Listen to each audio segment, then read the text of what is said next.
后悔了呀，出手慢了呀！现在我车子还没有卖出去的时候，刚刚出保2个月，它的空调坏了。现在情况就是这样子的，驾驶侧两侧出风，出不了特别凉的风，副驾这2个的出口出的风是特别凉的。哎，尴尬了。我早就说我非常担心这个车子出保之后再出问题，因为这个就要自掏腰包了嘛。没想到啊，现在就是出了问题，然后我就打算去修嘛。在修之前呢，我就去查了一下网上，看到没有？我不查不知道，网上说沃尔沃的空调居然有这个通病，也就是说，如果我的车子确认了是这个通病，也就是说网上说的这个蒸发箱的问题 ，4S 店的报价是在1万块左右。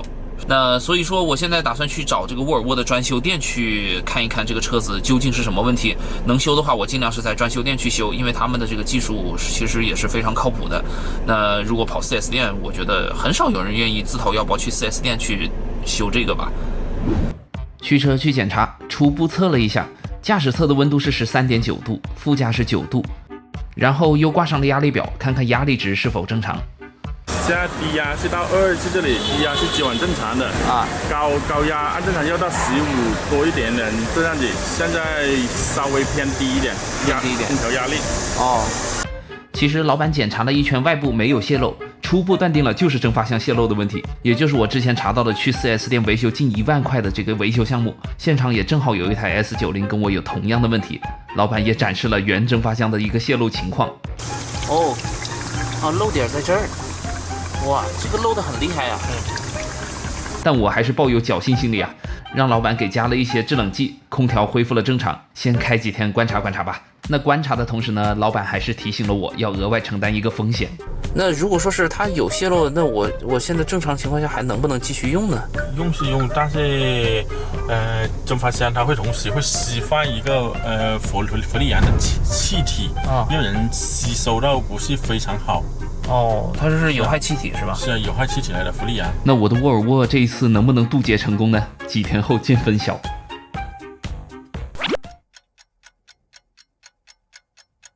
那上次补氟的事情呢，还是治标不治本，那车子又不制冷了。那这次看来是必须要去维修一下了。哎，维修的费用还不低，得跟米小丫去商量一下这个事情，不知道他会有什么样的反应哈。小丫，你过来一下。我跟你讲一件事情，你到这里来坐着。咋？我跟你讲一件事情。我们车子空调坏了，不是吗？然后上次我就去补了一点氟，我以为就是补一点氟利昂就好了。然后嘞，这次也就10天吧，又不制冷了。然后据我所查，应该是要换蒸发箱。4S 店的报价在1万块钱左右。啊，我们现在过了那个质保，也就是说才过质保，我们就坏了东西。1万呐！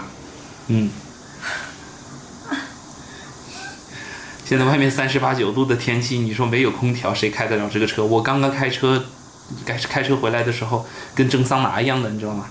那怎么办？那还是修呢。那有什么就是可以去专修店啊之类的吗？对，所以说我是肯定不会去这个 4S 店的，去 4S 店修肯定是这个是大冤种。我相信也没有人愿意花钱到 4S 店花1万块钱去修这个东西。专修店去修吧，大概3、4千块钱也要。我觉得这个费用好高哦，用车成本好高哦。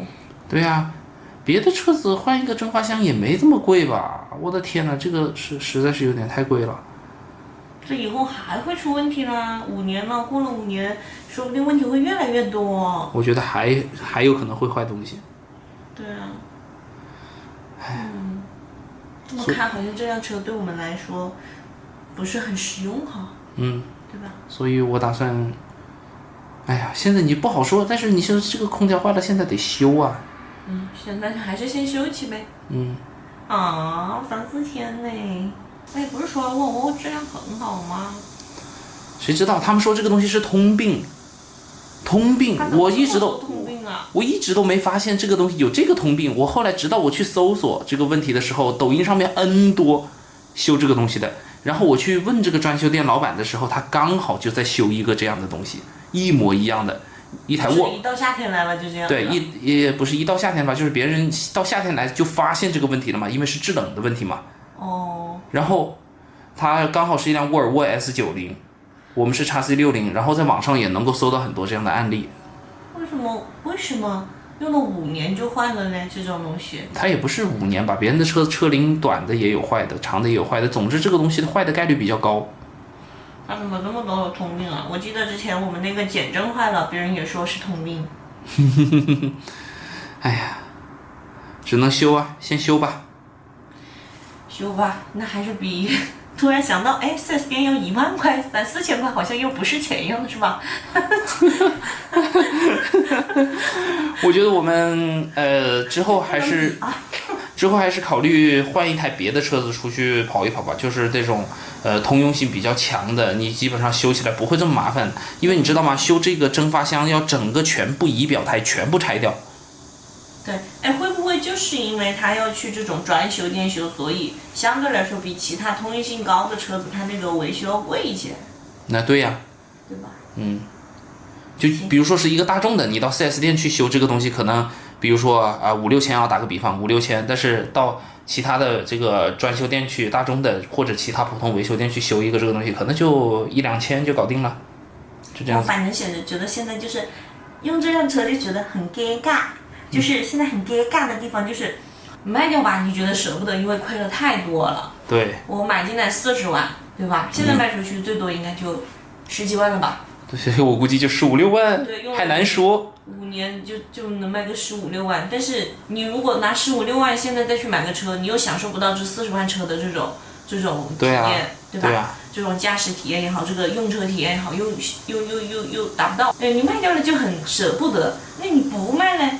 你又会觉得说，它就不停的在过了维保期、维修的这个保质期，然后它的维修成本又比较高，对，然后它维修的地方又少，然后你就会导致像我们这种经常在外面跑的人，就是在外面旅行的这种，我们用车又强度比较大的人来说，就用起来你又会觉得成本过高，就是很尴尬。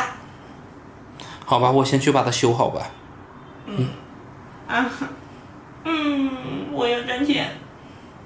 我去专修店把空调修一下吧。那去 4S 店是绝对不可能的。虽然去 4S 店你自费更换这样的一些部件的话，它是终身质保的，但是它有3、4倍的价差呀，相当于我一次多花了3、4倍的价格把它买断了一样的，我怎么可能这样子呢？所以肯定是去找专修店解决这个问题啊。其实通过补氟这样的方式度过这个夏天的方法不是不可行，只不过呢，因为前面在漏氟，漏出来的氟都会进入这个驾驶舱的，所以说对乘客是有这样的一个身体的危害的。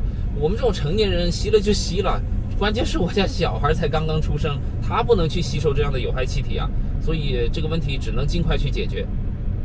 OK， 到了。好了，车子入工位了，准备开修了。到店之后先是测压力，上次这个红色的表加到了15左右，现在过了10天，压力值降到了10，看来还是一直在漏啊。老板为了谨慎起见，没有选择直接开拆，而是先检查冷凝器有没有泄漏，在确认冷凝器没有泄漏之后，开始拆仪表台了。唉，这也没办法，谁要这个蒸发箱藏得这么深呢？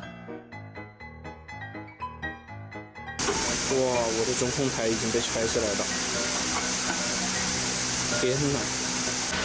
哇塞，现在是这个样子了，里边。看到里边的结构，实话实说哈，我觉得用料还是挺扎实的。这个东西看起来像泡沫，但是它是个铝的。啊，蒸发器拆出来了，就在这里面。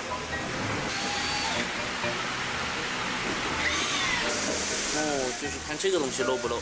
好，现在打压看一看，等会儿放到水里面看是哪里漏气。好了，气压打好了，我们来到水里面去见证奇迹，看看是不是这个东西漏。哦，看到了，小小气泡，哇，和那个 S90漏的地方差不多哎。都是一个地方。好，这就是新件了。哇！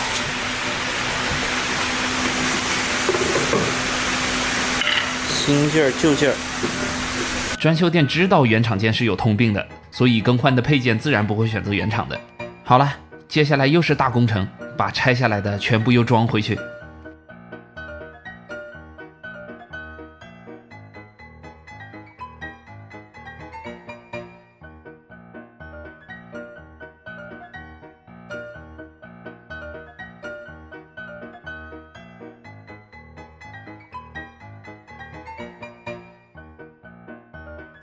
好，最后一步加制冷剂了